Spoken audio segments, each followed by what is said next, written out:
ગુરુ માતા સાત સંદાજી પ્રેમથી બોલજો ધન્ય નિરાકારજી. આજે આપણે ભારતની સંસ્કૃતિ બચાવવી હોય તો ભલે બાળકોને અંગ્રેજી ભણાવો, પણ આપણી ભારતની સંસ્કૃતિ ઘરમાં રહેવી જોઈએ. મા, બાપુજી, દાદા, દાદી, ભાઈ, બહેન બોલો, પણ મમ્મી, પપ્પા, ડેડી, અંકલ વગેરે ન બોલો. વળી જન્મદિવસ ન ઉજવો, લગ્નમાં રિટેક્શન ન કરો, વિદેશી નકલ ઘરમાં ન આવવી જોઈએ. સંતાનોને ચારિત્રવાન, રાષ્ટ્રભક્ત, ઈશ્વર ભક્ત, ધાર્મિક, સદાચારી હશે તો આપણા દેશનું ભવિષ્ય ઉજ્જવળ થશે. આજના બાળકો જ ફૂલની એક કળી છે, જે આવતીકાલે એ સુંદર રીતે સુગંધી ફૂલ બનશે ને મહેકશે. તેમજ પોતાના દિવ્ય સદ્ગુણોથી સારા ચારિત્ર તથા ત્યાગ, તપ, ધ્યાન, સેવા તેમજ પુરુષાર્થની સુગંધ આખા દેશમાં ફેલાવશે. બાળકો જ રાષ્ટ્રની આધારશિલા છે તથા સંસ્કૃતિ, સભ્યતા, આચાર, વિચાર, રીત રિવાજ સારા હશે તે જરૂરી છે. આજના બાળકો મોટા બનીને લેખક, કવિ, સમાજ સુધારક, ધર્મ ઉપદેશક, નેતા, વક્તા તેમજ વૈજ્ઞાનિક બનશે. એટલા માટે બાળકોને શિક્ષા, અભ્યાસમાં પરમાત્મા ભક્તિ, રાષ્ટ્રભક્તિ, દાતારી, શૂરવીર અને માતા પિતાની સેવા, ધાર્મિક વગેરે સારા ઉત્તમ ગુણોનો સમાવેશ કરવો બહુ જ અત્યંત જરૂરી છે. જેનાથી આવનાર ભવિષ્યમાં રાષ્ટ્રમાં, સમાજમાં, કુટુંબમાં સુખ, શાંતિ, સદાચાર, સેવાભાવ વગેરેની સ્થાપના થઈ શકે. તેથી બાળકોને આપણી પ્રાચીન વેદ, ગીતા વગેરે ધાર્મિક શાસ્ત્રનો અને સંસ્કૃતિ, સભ્યતા, ધર્મ ઇતિહાસ, પરમાત્મા, જીવાત્મા, પ્રકૃતિ, વેદાંગ, યોગ તથા આપણા મહાન પુરુષના જ્ઞાન થાય તે માટે ભાઈઓ, શિક્ષક લોકો તમો પણ વિસ્તારથી બાળકોના હૃદયમાં ઉતારી પોતાની ફરજ અદા કરો. પોતાનું જ્ઞાન વધારી શકે છે અને દેશ, ધર્મ, સંસ્કૃતિની રક્ષા કાજે અગ્રસર બની શકો છો. ત્રીજું કે માતા પિતાને પણ ખાસ ખાવા, પીવા, પહેરવામાં કોઈ પણ વ્યસન ફેશન કે પોતાની ફરજ મુજબનું બાળકોને સમજાવો. બાળક ઘરમાં પૂરેપૂરો જો સંસ્કારી હશે તો તે બાળક બહારના કોઈ પણ લોકો બગાડી નહીં શકે. આ અમારો અનુભવ છે. અમે વિદેશમાં ઘણા મતલબ કે દારૂ પીતા હતા, પણ બીજા અમારી સામે આગ્રહ કરતા હતા, પણ અમે જરાય પણ મતલબ કે ટચ નહોતા કરતા, કારણ કે આપણે સંસ્કાર હતા ઘરેથી. તો માતા પિતા સવારે વહેલા ઉઠો, છોકરાને ઉઠાવો ને ધ્યાન, પ્રાણાયામ ને યોગાસન કરી પછી પોતે પોતાનું ફરજ મુજબનું સત્ય કર્મ કરો. જોમો રાણા પ્રતાપજી, શિવાજી વગેરે ક્યારે લડવામાં પાછા પડ્યા નહોતા, તેનું નામ યાદ નથી, અને સિનેમાના એક્ટર કે ક્રિકેટના ખેલાડીના નામ યાદ છે. આ શરમની વાત નથી? તો શૂરવીરોને યાદ કરો ને, જે શૂરવીરના યાદ નથી કરવા, અને જે આ નથી યાદ કરવા એને યાદ કરો રહ્યા. તો ઘરમાં મૂર્તિ પથ્થરની પૂજવી નથી. અસલ ભગવાન તો નિરાકાર છે. ભગવાનનું શરીર જ નથી તો મૂર્તિ ભગવાનની બને જ કેમ? થોડુંક તો વિચારો. વળી જે મૂર્તિ તો કોઈ પણ ભગવાનની વિભૂતિઓની બને છે. તો વિષ્ણુ, શંકર, રામ વગેરે ભગવાનની વિભૂતિઓ છે. આ વિભૂતિઓને કાંઈ મતલબ પૂજવાનું નથી. વિભૂતિઓને બનાવ્યાવાળાને ઓળખો. આ ગીતા અધ્યાય 10, 18થી 40માં પુરાવો છે. તો ખરેખર મૂર્તિ, માતા પિતા અને ગુરુ કોણ છે? ગુરુ ભગવાનની મૂર્તિ છે, પિતા બ્રહ્માજી એટલે પ્રજાપતિની મૂર્તિ છે, માતા પૃથ્વીની મૂર્તિ છે, અને પોતાના ભાઈઓ પોતાના આત્માની મૂર્તિ છે. આમ બધા જ દેવતા રૂપ છે. તેથી કોઈનું પણ અપમાન કરવું નહીં. આ મનુસ્મૃતિ પાના નંબર 29 શ્લોક નંબર 226 પુરાવો છે. તો માતા પિતાનો બદલો સેંકડો વર્ષે વાળી શકાતો જ નથી. માતા પિતાએ સંતાનોના જન્મ ઉછેર માટે જ જે દુઃખ સહન કરે છે તે યાદ કરો સંતાનો. તો માતા પિતા અને ગુરુને સંતોષવાથી સંતાનો સફળ થાય છે. એ ત્રણેયની સેવા એ શ્રેષ્ઠ ધર્મ છે, એ શ્રેષ્ઠ તપ છે.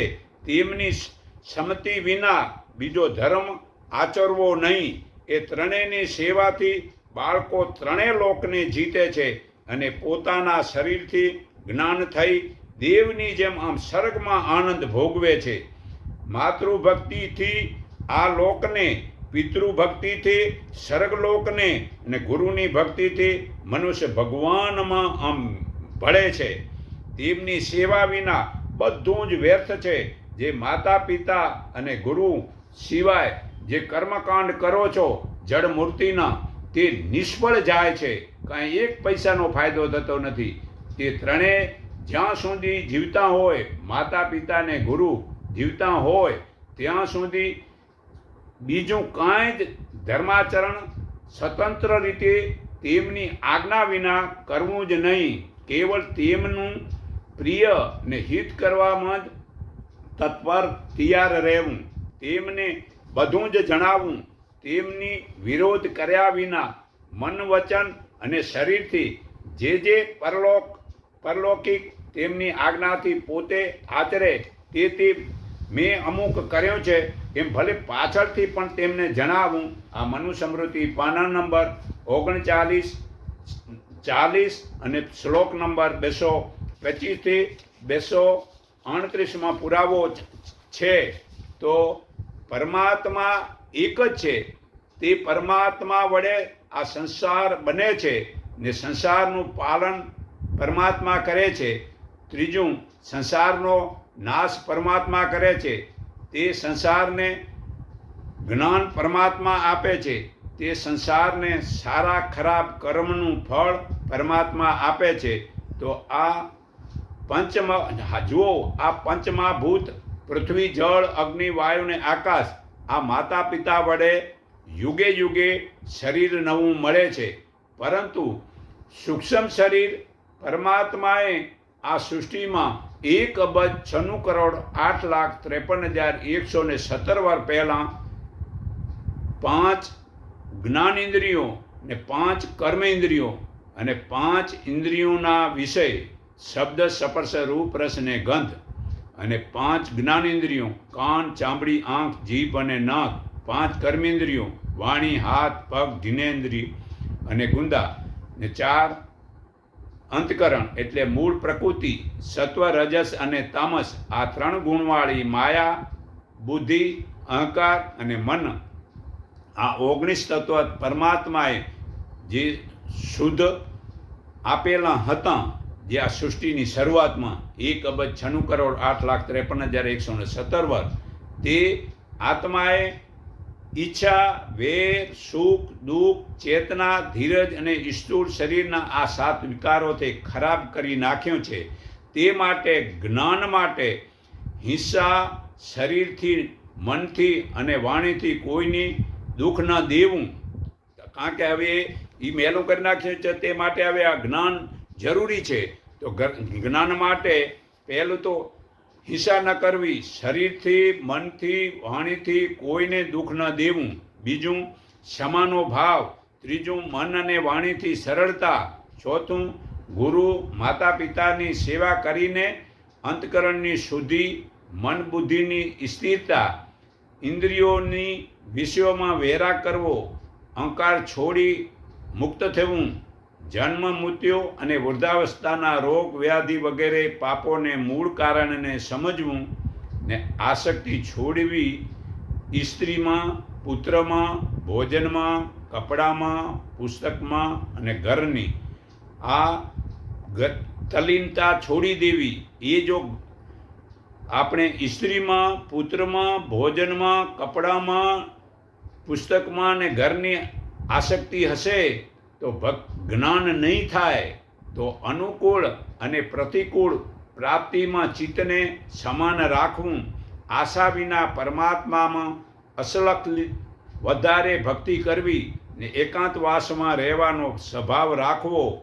જન સમુદાયમાં પ્રેમ ન રાખવો, કારણ કે જન સમુદાયમાં જશો તો તારી મારીની નિંદા થશે.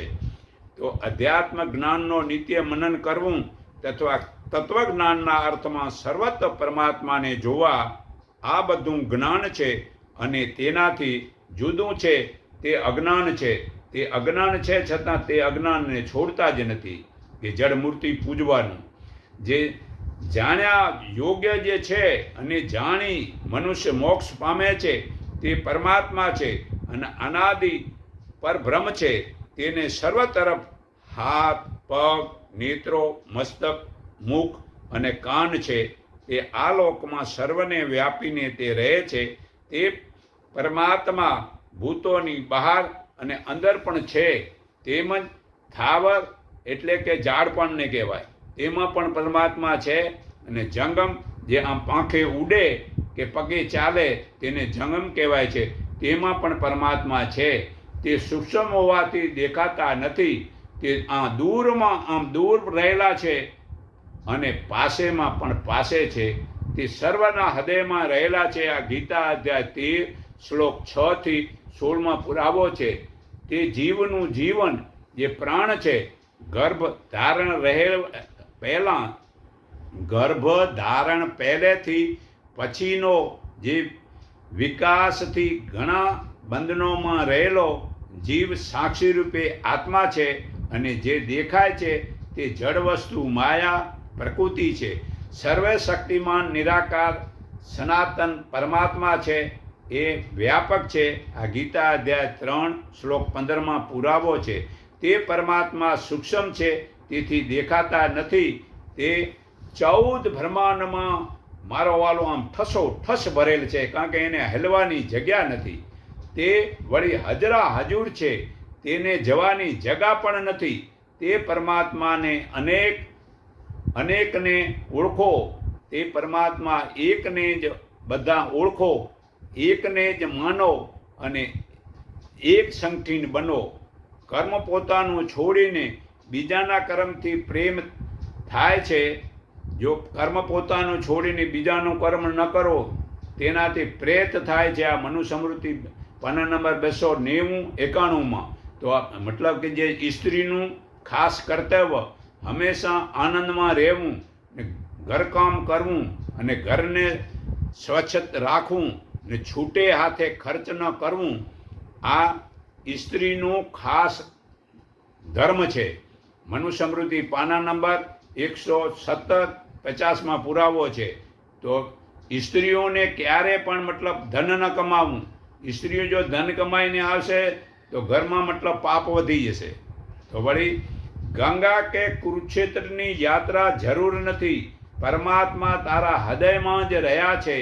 તે વાતનો તને નિશ્ચય નક્કી હોય તો તારા પાપના નાશ માટે તું ગંગાએ જવું નથી. કુરુક્ષેત્રની પણ યાત્રાની જરૂર નથી. મનુસ્મૃતિ પાના નંબર 166-92 પુરાવો છે. તો ધ્યાનમાં કોઈ શંકા રાખવી નથી. શંકા રાખ્યા વિના આગળ જવાય છે. પણ જો સમજાવવા વાળામાં અધૂરાઈ છે કે જો સમજવા વાળામાં અધૂરાઈ છે, આ સાંભળતી વખતે બરાબર સાંભળ્યું નથી ને મૌન રાખવામાં પૂરેપૂરો વિશ્વાસ છે તો એક પળમાં સફળ થાય છે. અને જો મતલબ કે જે મૌન પાળતો નથી તો તેને સફળતા મળતી નથી. તો ધ્યાનમાં લખવા ભણવાની જરૂર નથી. જ્યાં સુધી ઈચ્છા છે ત્યાં સુધી આગળ નહીં જવાય. પોતાના ગુરુને પૂછો. ભગવાન સાચાના દર્શન કરાવે તમે પોતે દેખશો ત્યારે લાભ થશે. જેને પરમાત્મા પ્રાપ્ત કરવાની ભાવના છે તેને અક્ષરને છોડવા પડશે. અક્ષર 52ની બારે નીકળી જવાનું છે. અને ઈમાનદારીથી સત્યકર્મ કરો, દરેકમાં દયા રાખો, સમાન ભાવ રાખો. હર પળ શ્વાસોશ્વાસમાં સાધકને રહેવાનું છે. વેર, ઈર્ષા અને અભિમાન છોડી દેવાના છે. ઈમાનદારીના સત્યકર્મથી મુક્તિ મળે છે. બેમાની એટલે વેસાઘાતથી બંધન થાય છે. સવેના આત્માને ઓળખો તો પરમાત્મા ઓળખાઈ જશે. મૌન રાખીને કામ કરવું જોઈએ. સવય આત્માથી જોડાવાથી જીવ અને આત્મા એક જ છે સમજશો. સંસારનો હોય છે તે જીવ કહેવાય છે. જે સંસારનો મોહ હોય છે તે જીવ કહેવાય છે. ને પરમાત્મા તરફ જે વળે છે તેને આત્મા કહેવાય છે. તો જ્ઞાન થયું એની નિશાની શું છે? તો વેણ અને નેણ છે. વેણ એટલે વાણી આમ પરમાત્મા પ્રચારની બદલી જાય, અને નેણ એટલે નજર એટલે દ્રષ્ટિ ફરી જાય. જેને સદગુરુ મળ્યા છે તે મનુષ્યની વાણીમાં જે પરમાત્મા ભૂલાતા જ નથી, આઠે પોર પરમાત્મા યાદ રહે છે. તેને સુખ દુઃખમાં સમાન રહે છે. ભલે ઘરમાં ખાવાનું નથી છતાં સ્ત્રી પુરુષ કહે નહીં, અને સુખ છે તો બીજા જોઈ શકે નહીં. બહુ જ સુખી છે તેવું સાદું જીવન જીવવું, અને ધનને પરોપકારમાં વાપરવું, પણ ધનથી મોજ શોખ ન કરવો. વ્યસન ફેશન આ છોડી દેવાનું, તો સમજાણું જ્ઞાન થયું છે.